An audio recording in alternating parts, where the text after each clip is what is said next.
বাংলাদেশে কোটা সংস্কারের লক্ষ্যে 2024 সালের 1 জুলাই থেকে 4 দফা দাবিতে বৈষম্যবিরোধী ছাত্র আন্দোলনের ব্যানারে আন্দোলনকারী শিক্ষার্থীরা লাগাতার কর্মসূচি দেয়।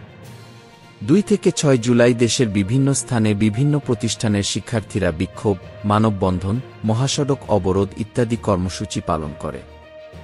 7 জুলাই বৈষম্যবিরোধী ছাত্র আন্দোলন ঢাকায় গণপরিবহন বন্ধ এবং রাস্তা অবরোধ কর্মসূচি চালায় এবং পরবর্তীতে সারা দেশে অবরোধ কর্মসূচি দেওয়া হয় যা বাংলা ব্লকেড কর্মসূচি নামে পরিচিত। বাংলা ব্লকেড চলাকালীন রাজধানীতে শুধু মেট্রো রেল চালু ছিল। পরবর্তী দিনগুলিতেও ঢাকাসহ দেশের বিভিন্ন স্থানে একই কর্মসূচি পালিত হয়। এইসব কর্মসূচিতে শিক্ষার্থীরা ছাত্রলীগ ও পুলিশি হামলার শিকার হয়। শুরুতে আন্দোলন সভাসমাবেশের মধ্যে স্থির থাকলেও 14 জুলাই আন্দোলনরত শিক্ষার্থীরা ঢাকায় গণপদযাত্রা করে রাষ্ট্রপতি মোহাম্মদ শাহাবুদ্দিন বরাবর স্মারকলিপি প্রদান করে। এদিন তৎকালীন প্রধানমন্ত্রী শেখ হাসিনা তার এক বক্তব্যে কোটা আন্দোলনকারীদের রাজাকারের নাতিপুতি হিসেবে অভিহিত করেন। প্রধানমন্ত্রীর মন্তব্যের প্রতিক্রিয়া হিসেবে আন্দোলনকারী শিক্ষার্থীরা ব্যঙ্গ করে কি তুমি কে আমি কে রাজাকার রাজাকার কে বলেছে স্বৈরাচার স্বৈরাচার কি এবং চাইতে গেলাম অধিকার হয়ে গেলাম রাজাকার স্লোগান দেয়। এর পরের দিন 15 জুলাই আওয়ামী লীগ ও তৎকালীন সরকারের বিভিন্ন কর্মকর্তা মন্ত্রী আন্দোলনকারী শিক্ষার্থীদের বিরুদ্ধে মুক্তিযুদ্ধের চেতনা নষ্ট করার অভিযোগ আনেন। একই দিন দেশের বিভিন্ন স্থানে ক্ষমতাসীন দল আওয়ামী লীগের ছাত্র সংগঠন ছাত্রলীগের নেতৃত্বে শিক্ষার্থী ও আন্দোলনকারীদের উপর রড লাঠি হকি স্টিক রামদা আগ্নেয়াস্ত্র নিয়ে হামলা করা হয়। একই সাথে পুলিশও লাঠি, রাবার বুলেট দিয়ে হামলা করে। প্রতিবাদে আন্দোলনকারীও তাদের দিকে ইটের টুকরা ছুড়ে ও উভয় পক্ষের মধ্যে সংঘর্ষ বাধে। 15 জুলাই বৈষম্য বিরোধী ছাত্র আন্দোলনের অন্যতম সমন্বয়ক নাহিদ ইসলাম বলেন, গত রাতে বিক্ষোভ করে আমরা সোমবার 12টায় প্রধানমন্ত্রীকে তার বক্তব্য প্রত্যাহারের দাবি জানিয়েছিলাম। প্রত্যাহার না হওয়ায় আমরা রাস্তায় নেমেছি। পরবর্তী দিনগুলিতে বৈষম্যবিরোধী ছাত্র আন্দোলনের নেতৃত্বে দেশের বিভিন্ন স্থানে আন্দোলন চলে। এসব আন্দোলনে 16 জুলাই থেকে আন্দোলন তীব্র থেকে তীব্রতর হয়। 16 জুলাই বেগম রোকেয়া বিশ্ববিদ্যালয়ে আবু সাঈদ পুলিশের গুলিতে নিহত হলে আন্দোলন স্ফুলিঙ্গের মতো পুরো দেশের আনাচে কানাচে ছড়িয়ে পড়ে। 17 জুলাই রাতে তারা 18 জুলাইয়ের জন্য কমপ্লিট শাটডাউন কর্মসূচির ঘোষণা করে। 19 জুলাইতেও সারা দেশে বৈষম্যবিরোধী ছাত্র আন্দোলনের ডাকা সর্বাত্মক অবরোধ চলে। এদিন মধ্যরাতে বৈষম্যবিরোধী ছাত্র আন্দোলনের অন্যতম কেন্দ্রীয় সমন্বয়ক নাহিদ ইসলামকে আটক করা হয়। যে সময়ে নাহিদ ইসলামকে আটক করা তার কাছাকাছি সময়ে বৈষম্যবিরোধী ছাত্র আন্দোলনের 3 জন প্রতিনিধির সাথে সরকারের 3 জন প্রতিনিধির একটি বৈঠক অনুষ্ঠিত হয় যেখানে তারা সরকারের কাছে 8 দফা দাবি জানান। বৈষম্যবিরোধী ছাত্র আন্দোলনের পক্ষে আলোচনায় অংশ নেন সমন্বয়ক সার্জিস আলম ও হাসনাত আবদুল্লাহ এবং সহসমন্বয়ক তানভীর আহমেদ। 19 জুলাই পর্যন্ত ছাত্রলীগ ও আওয়ামী লীগের অন্যান্য সংগঠন বিজিবি, র্যাব, পুলিশ দিয়ে ও ইন্টারনেট বন্ধ করেও আন্দোলন থামাতে কার্যত ব্যর্থ হলে সরকার দেশজুড়ে কারফিউ জারি করে এবং মাঠে সেনাবাহিনীকে নামায়। এইসব ঘটনায় কয়েক হাজার শিক্ষার্থী ও আন্দোলনকারী আহত হওয়ার পাশাপাশি 266 জনের অধিক নিহত হন এবং পুলিশ 500 মামলা করে 10,500 এর অধিক মানুষকে গ্রেপ্তার করে। 20 জুলাই সরকারের 3 জন মন্ত্রীর যে বৈঠক অনুষ্ঠিত হয় সেই বৈঠক ও বৈঠকে উত্থাপিত দাবি নিয়ে নেতৃত্বের মধ্যে মতবিরোধ দেখা যায়। আন্দোলনের অন্যতম সমন্বয়ক জাহাঙ্গীরনগর বিশ্ববিদ্যালয়ের শিক্ষার্থী আরিফ সোহেল অভিযোগ করে বলেন, তারা গতকাল রাতে মন্ত্রীদের সাথে বৈঠক করা 3 প্রতিনিধি বৈষম্যবিরোধী ছাত্র আন্দোলনের একটা অংশ না। তারা বৈষম্যবিরোধী ছাত্র আন্দোলনের সাথেই নাই। তারা যদি এই সিদ্ধান্ত নিয়ে থাকেন এবং বৈষম্যবিরোধী ছাত্র আন্দোলনের নামে প্রচার করেন তবে তারা মিথ্যাচার করছেন কি অন্য আরেক সমন্বয়ক আব্দুল কাদের বলেন, কয়েকজন সমন্বয়ক ও সহসমন্বয়ককে দিয়ে জোরপূর্বক গণমাধ্যমে ভুল সংবাদ প্রচারের চেষ্টা করা হচ্ছে। 21 জুলাই বাংলাদেশ সুপ্রিম কোর্ট হাইকোর্টের দেওয়া রায় বাতিল করে ও সরকারি চাকরিতে মেধার ভিত্তিতে 93% নিয়োগ দেওয়ার নির্দেশ প্রদান করে। 21 জুলাই বৈষম্যবিরোধী ছাত্র আন্দোলনের একটি পক্ষ 9 দফা দাবি জানিয়ে শাটডাউন চালিয়ে যাওয়ার ঘোষণা দেয়। 22 জুলাই বৈষম্যবিরোধী ছাত্র আন্দোলনের অন্যতম সমন্বয়ক নাহিদ ইসলাম 4 দফা দাবি জানিয়ে 48 ঘণ্টার আল্টিমেটাম দিয়ে কমপ্লিট শাটডাউন কর্মসূচি স্থগিত করেন। তিনি জানান, আমাদের 4 দফার মধ্যে রয়েছে 48 ঘণ্টার মধ্যে ইন্টারনেট চালু, ক্যাম্পাসগুলো থেকে আইনশৃঙ্খলা বাহিনী প্রত্যাহার করে ক্যাম্পাস চালু, সমন্বয়ক ও আন্দোলনকারীদের নিরাপত্তা প্রদান এবং কারফিউ প্রত্যাহার। যারা 9 দফা দাবি ও শাটডাউন অব্যাহত রেখেছে তাদের সাথে আমাদের নীতিগত কোনো বিরোধ নেই। নিজেদের মধ্যে কোনো যোগাযোগ না থাকায় আমরা তাদের সাথে কথা বলতে পারছি না। 23 জুলাই এই বিষয়ে সরকার প্রজ্ঞাপন জারি করে। 19 জুলাই থেকে নিখোঁজ থাকার পর 24 জুলাই বৈষম্য বিরোধী ছাত্র আন্দোলনের অন্যতম সমন্বয়ক আসিফ মাহমুদ, আবু বাকের মজুমদার ও রিফাত রশিদের খোঁজ পাওয়া যায়। 25 জুলাই বৈষম্য বিরোধী ছাত্র আন্দোলনের পক্ষ থেকে আন্দোলনকারী শিক্ষার্থীদের উদ্দেশ্যে 8টি বার্তা দেওয়া হয়। এর মধ্যে রয়েছে হতাহতদের তালিকা তৈরি, হত্যা ও হামলায় জড়িতদের চিহ্নিত করা, বিশ্ববিদ্যালয় ও হলো খুলে দেওয়ার চাপ তৈরি করা। 26 জুলাই নাহিদ ইসলাম সহ কোটা সংস্কার আন্দোলনের 3 সমন্বয়ককে রাজধানীর গণস্বাস্থ্য নগর হাসপাতাল থেকে তুলে নিয়ে যায় সাদা পোশাকের একদল ব্যক্তি। তারা নিজেদের আইনশৃঙ্খলা রক্ষাকারী বাহিনীর সদস্য পরিচয় দিয়েছেন বলে সেখানে উপস্থিত এক সমন্বয়কের স্বজন ও হাসপাতালের চিকিৎসকেরা জানান। 27 জুলাই বৈষম্য বিরোধী ছাত্র আন্দোলন সংগঠনের আরও 2 সমন্বয়ককে হেফাজতে নেয় গোয়েন্দা শাখা। তারা হলেন সার্জিস আলম ও হাসনাত আবদুল্লাহ।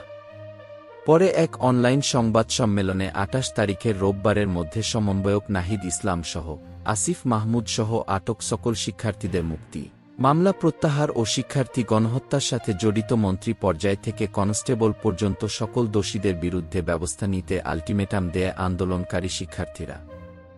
একই সাথে রোববার সারা দেশের দেয়ালগুলোতে গ্রাফিতি ও দেয়াল লিখন সহ বিভিন্ন কর্মসূচির ঘোষণা দেয়া হয়। 28 জুলাই রাত 10টার দিকে পুলিশি হেফাজতে থাকা 6 সমন্বয়ক আন্দোলন প্রত্যাহারের ঘোষণা দেন। কিন্তু পুলিশে আটক হওয়া অবস্থায় পুলিশের অফিসে বসেই বাকি সমন্বয়কারীদের সাথে যোগাযোগ না করে এমন ঘোষণা দেয়ায় এই ঘোষণাকে সরকার ও পুলিশের চাপে দেয়া হয়েছে বলে আখ্যায়িত করে আন্দোলন চালিয়ে যাওয়ার ঘোষণা দেয় বাকিরা। 31 জুলাই হত্যা, গণগ্রেপ্তার, হামলা মামলা ও গুমের প্রতিবাদে 31 জুলাই বুধবার সারা দেশে বৈষম্য বিরোধী ছাত্র আন্দোলন মার্চ ফর জাস্টিস ন্যায় বিচারের জন্য পদযাত্রা কর্মসূচি পালন করে। 1 আগস্ট গোয়েন্দা পুলিশের ডিবি হেফাজতে থাকা বৈষম্য বিরোধী ছাত্র আন্দোলনের 6 সমন্বয়ককে বেলা 1:30টার একটু পরেই ছেড়ে দেওয়া হয়। বৈষম্য বিরোধী ছাত্র আন্দোলন 2 আগস্ট শুক্রবার প্রার্থনা ও ছাত্রজনতার গণমিছিল কর্মসূচি ঘোষণা করে। 2 আগস্ট গোয়েন্দা পুলিশের ডিবি হেফাজত থেকে ছাড়া পাওয়া বৈষম্য বিরোধী আন্দোলনের 6 সমন্বয়ক গণমাধ্যমে পাঠানো এক বিবৃতিতে বলেন যে আন্দোলন প্রত্যাহার করে ডিবি অফিস থেকে প্রচারিত 6 সমন্বয়কের ভিডিও বিবৃতিটি তারা স্বেচ্ছায় দেননি। অসহযোগ কর্মসূচি। 3 আগস্ট অনির্দিষ্টকালের জন্য সর্বাত্মক অসহযোগ আন্দোলনের ডাক দেয়া হয়। কেন্দ্রীয় শহীদ মিনারে দেয়া হয় অসহযোগ আন্দোলনের রূপরেখা।